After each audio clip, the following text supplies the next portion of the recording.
Suite à la vidéo des 70 000 km sur notre copine mécanique, je vous avais expliqué que j'avais un problème qui n'était pas méchant. Il fallait que j'embraye à chaque fois que je voulais démarrer, il fallait que j'embraye. Alors que normalement, je dois embrayer uniquement si j'ai une vitesse branchée. Vous m'avez donné des conseils, j'ai suivi vos conseils, mais hélas, ça n'a rien donné. J'ai changé effectivement le capteur de point mort, ça n'a rien donné. Bref, on ne voit pas d'où vient la panne. Et là, j'ai décidé d'aller à l'atelier, de prendre le taureau par les cordes et d'aller plus loin dans mes investigations. Parce que le problème, c'est que quand elle est mouillée, quand elle est à laver, ça marche. Et quand ça sèche, ça marche plus. C'est assez bizarre. C'est peut-être le caractère de la moto, j'en sais rien, c'est peut-être un fantôme. Hein. Non, je pense qu'il doit y avoir un problème de contact de masse. Quoi qu'il en soit, aujourd'hui, direction l'atelier. Je vais vous montrer tout ça en image.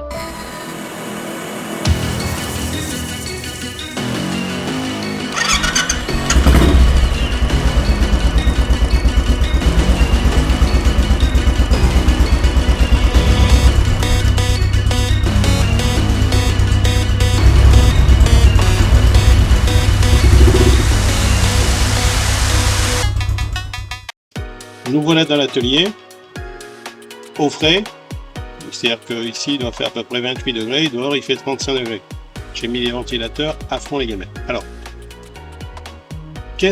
comment je vais faire? J'ai regardé le schéma électrique et je me suis rendu compte qu'il y a un relais pour le démarreur, ce qui me semble une évidence. Et je me demande justement si simplement il n'y a pas un problème au niveau des contacts. Alors soit le relais des démarreurs qui ne fonctionne pas bien correctement, ou simplement les prises qui font contact qui seraient légèrement oxydées, et dans ce cas-là, qui me provoquerait ce petit souci. Première chose, je vais démonter la boîte à outils, et ensuite je vais remonter le câblage, démonter le câblage, le nettoyer, pour voir justement ce qui ne va pas.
Le caoutchouc est en parfait état, mais je profite du démontage pour passer du silicone dessus et pour le nettoyer.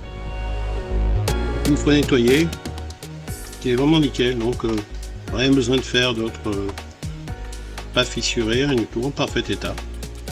Voilà.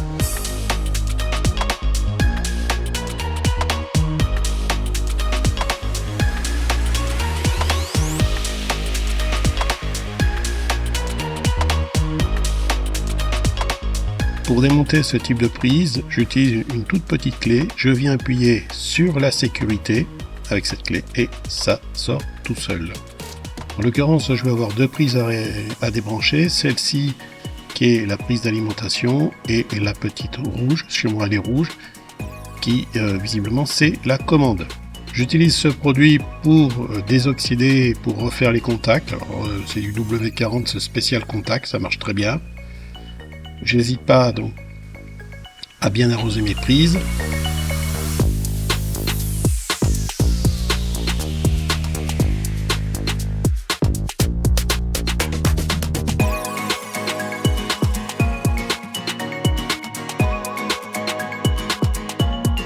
Ensuite, je vais laisser sécher jusqu'à ce que l'évaporation complète soit faite. Pour finir, je vais utiliser de la graisse à contact, la graisse au cuivre, qui va me permettre d'améliorer les contacts et d'étanchéifier l'ensemble. Je viens de faire un premier examen. Cette prise me semble pas trop oxydée, donc j'espère qu'en vidéo ça va bien ressortir. J'essaie de vous la montrer. Par contre, celle-là, effectivement, elle a des traces d'oxydation qui sont assez profondes. Pareil au fond là-bas. Ouais.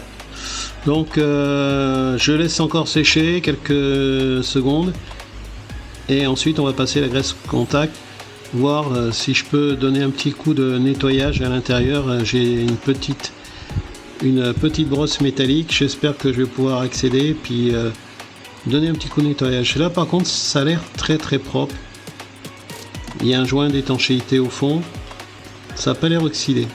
La rouge par contre elle est oxydée, je confirme. Je vais appliquer donc la graisse à contact. Alors comme c'est de la graisse qui est censée refaire le contact, il faut y aller avec précaution. Donc celle-ci je n'ai qu'un seul fil. Bon, donc ça va bien se passer. On va mettre ça généreusement et il n'y a pas de problème.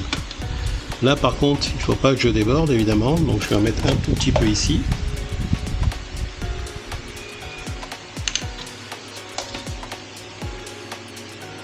Un tout petit peu ici, un tout petit peu là.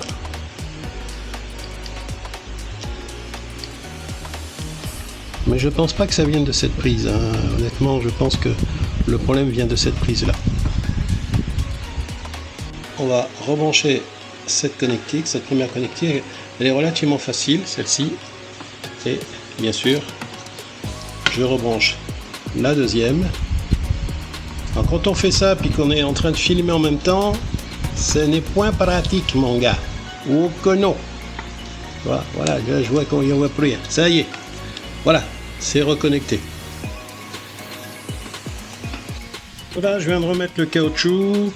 Tout est en place, tout est reconnecté. Il est temps de faire un test. C'est parti pour faire le test. Si ça ne fonctionne pas, ça veut dire qu'il faut changer le relais.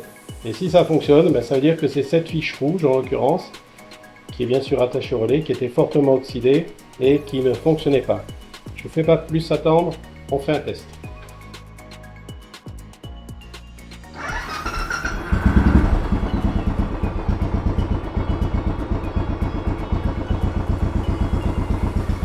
Bon, ben voilà, ça y est, c'est réparé, enfin. Je vais arrêter la moto.